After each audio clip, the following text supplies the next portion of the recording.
Orang tua ni bila dia dah tak larat, dia bukan perlukan simpati tapi dia perlukan empati. Ada satu kisah benar yang saya nak cerita dengan tuan-puan lah. Ada seorang kenalan saya, dia ada mak mertua.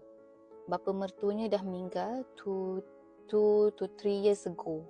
Mak mertua je ni banyak duit, banyak harta lah yang ditinggalkan oleh arwah bapa mertuanya tu. Disebabkan dia dah tua, segala urusan bank dia minta tolong daripada anak saudaranya yang tinggal berdekatan dengan beliau sebab dia percaya sepenuh hati. Tapi rupa-rupanya anak saudaranya tu perlahan-lahan ambil duitnya sikit demi sedikit. Tak ada siapa tahu sampailah one day ni kenalan saya tu dia nak bantu uruskan beberapa urusan untuk mak mertuanya dan memerlukan untuk dia check account bank mak mertuanya tu lah. Dan di situlah baru dia sedar dan dia terkejut amount duit dalam account bank tersebut tak seperti yang sepatutnya.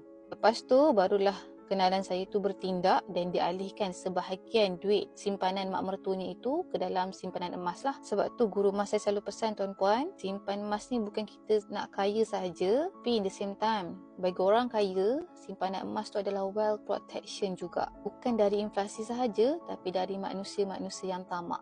Emas kita pegang sendiri, nak bagi anak kita bagi sendiri, nak simpan kita simpan sendiri. Tak ada siapa boleh ambil diam-diam emas fizikal.